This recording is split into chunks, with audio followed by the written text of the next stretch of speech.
Hello friends, दक्षण family व्लॉग्समध्ये तुम्हा सर्वांचे मनापासून स्वागत। तर आज आपण चाललेलो आहोत श्री लक्ष्मणजी मंदिरामध्ये, तपोवन येथे।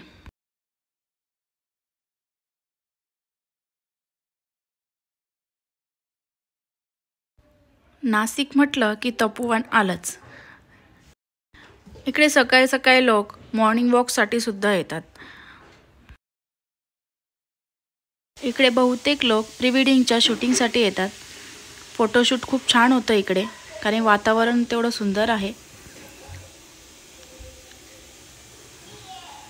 खूप सारे कपल इकडे फोटोशूटसाठी येतात। तर चला आपण आता मंदिराकडे जाऊया, ज्या ठिकाणी लक्ष्मणजीने रावणाची बहीण शूर्पणखा हिचे नाक कापले होते। त्या मंदिरात आता आपण पोहोचलेलो आहोत। मंदिराच्या परिसरात आल्यानंतर खूप सारे दुकाने होते आणि त्यामध्ये खेळणी होती। आमचा दक्ष लगेचच म्हणे, मम्मा मला हे घे, मम्मा मला ते घे, आणि लगेच सुरू झालं। तुमची मुलं असेच करतात का? कमेंट बॉक्समध्ये नक्की सांगा। इकडे नेहमीच गर्दी असते। शाळेच्या सहली सुद्धा येतात या ठिकाणी, कारण असे म्हणतात की या ठिकाणी श्रीराम, माता सीता आणि लक्ष्मणजी जेव्हा वनवासासाठी आले होते तेव्हा नाशिकमध्ये थांबले होते, आणि रावणाची बहीण शूर्पणखा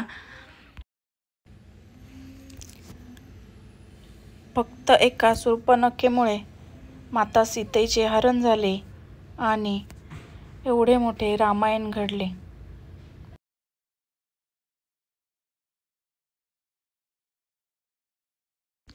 लक्ष्मणजीने शूर्पणखेचं नाक कापलं होतं तेव्हापासूनच या शहराचं नाव नाशिक असं ठेवण्यात आलं।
हात लाव बरं बेटा, आंबाला हात लाव ना।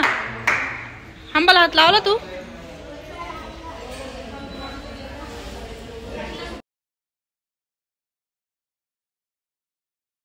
या ठिकाणी पहिल्यांदाच लक्ष्मणजींनी आपला शेषनाग अवतार धारण केला होता। तेच हे मंदिर आहे। खूप जुने आणि पवित्र मंदिर आहे हे।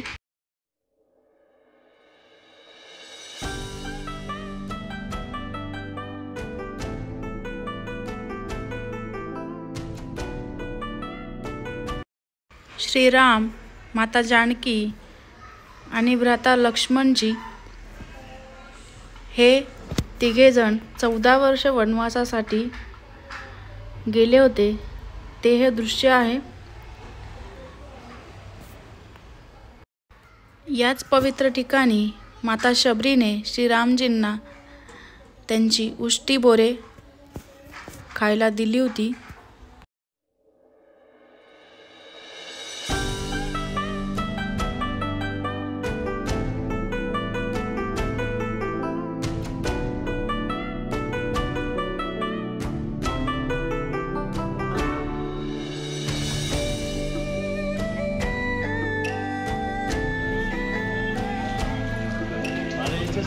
Gibt's nicht.